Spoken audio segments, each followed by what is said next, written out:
جب بچہ اور بچی جوان ہو جائے تو ان کے لیے معقول رشتے کا انتظام کرنا ہر ماں باپ کی ذمہ داری ہے۔ مناسب رشتہ تلاش کیا جائے،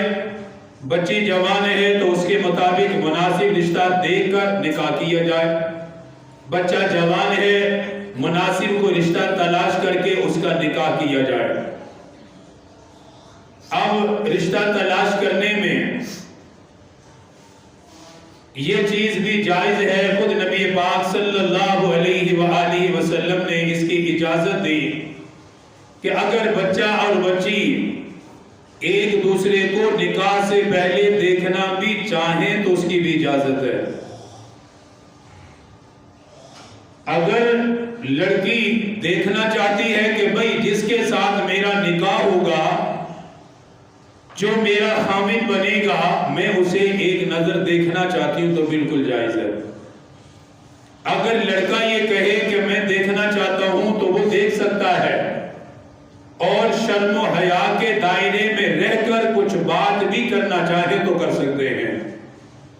تاکہ ایک دوسرے کی ذہنیت کا اندازہ ہو، اس کا ذہن کیسا ہے، اس کے خیالات کیا ہیں، کل کو مسائل کھڑے نہ ہوں،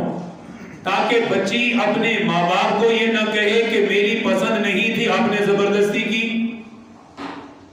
کل کو لڑکا یہ نہ کہے کہ یہ لڑکی مجھے پسند نہیں تھی، آپ نے مجھ سے پوچھا نہیں، مجھے بتایا نہیں، مجھے کیا پتا وہ کس طرح کی تھی، آپ نے کہا بس میں نے آپ کی ہاں میں ہاں ملا دی اور مجھے یہ رشتہ قبول نہیں۔ کل کو فساد کھڑے ہو، لڑائی کھڑی ہو، اس سے بہتر ہے آپ نے فرمایا اگر لڑکا اور لڑکی دونوں ایک دوسرے کو دیکھنا چاہیں لیکن شرم و حیا کے دائرے میں رہ کر اجازت ہے دیکھ سکتے ہیں، بات کرنا چاہیں تو بات بھی کر سکتے ہیں، پھر لڑکی سے بھی اس کے ماں باپ یہ پوچھیں کہ جس کو ہم نے آپ کو دکھایا بتائیے آپ اس پر خوش ہیں کہ ہم آپ کا رشتہ کریں؟ اگر بچی رضا کا اعلان کرے اور کہے کہ ٹھیک ہے تو ٹھیک ہے، رشتہ طے کیا جائے۔ اگر بچی کہے کہ اس کے خیالات میرے مطابق نہیں یا اس کی سوچ میرے مطابق نہیں، کل کو ہم اگلی زندگی نہیں گزار سکتے یا مجھے وہ پسند نہیں، تو زبردستی نہیں کرنی چاہیے، کیونکہ زبردستی کرنے سے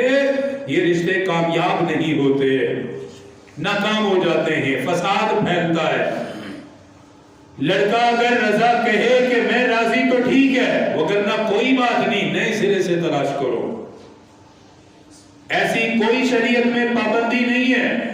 کہ بس گمنام طریقے سے نہ لڑکے سے پوچھا جائے نہ لڑکی سے پوچھا جائے اور بس ٹھیک ہے نکاح کر دیا، رشتہ کر دیا۔ شریعت نے ہرگز ایسا کوئی حکم نہیں دیا ہے۔ لڑکی کی رضا کا بھی مکمل خیال کیا ہے، لڑکے کی رضا کا بھی مکمل خیال کیا ہے کہ دیکھنا چاہیں تو اجازت بھی ہے۔ حضرت مغیرہ بن شعبہ رضی اللہ تعالیٰ عنہ حضور کی خدمت میں حاضر ہوئے، عرض کرنے لگے آقا میں نے خاتون کو نکاح کا پیغام دیا، میرا نکاح کا پیغام قبول ہوا۔ آپ صلی اللہ تعالیٰ علیہ وسلم نے اپنے صحابی حضرت مغیرہ بن شعبہ کو فرمایا اے مغیرہ کیا تم نے اس عورت کو دیکھا، اس لڑکی کو دیکھا جس کے لیے تم نے نکاح کا پیغام دیا؟ تمہارا نکاح کا پیغام قبول ہو گیا، تم کہتے ہو اس نے نکاح کا پیغام قبول کر لیا، کیا تم نے اسے دیکھا یا اس نے تمہیں دیکھا؟ عرض کرنے لگے آقا نہ اس نے مجھے دیکھا نہ میں نے اسے دیکھا۔ فرمایا بہتر ہوتا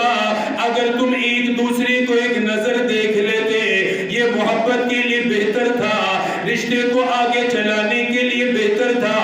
آقا مدنی نے خود اپنے صحابی حضرت مغیرہ بن شعبہ کو اجازت عطا فرمائی، دیکھنے کی اجازت عطا فرمائی۔ اگر لڑکا ایک نظر اپنی بیوی کو دیکھنا چاہے، قبول کرنے سے پہلے دیکھنا چاہے تو اجازت ہے، بچی دیکھنا چاہے تو اجازت ہے، بات کرنا چاہے تو اجازت ہے، لیکن شرم و حیا کا مکمل خیال کیا جائے۔ ایک دوسرے کی رضا کے بعد اب ماں باپ کو چاہیے ان کا رشتہ پکا کیا جائے، آگے بات کو بڑھایا جائے، اسلام کو دیکھتے ہوئے آقا مدنی کی سنت کے مطابق اس رشتے کو آگے بڑھائے، مقررہ تاریخ پر نکاح کیا جائے، بچے اور بچی کا نکاح ہو۔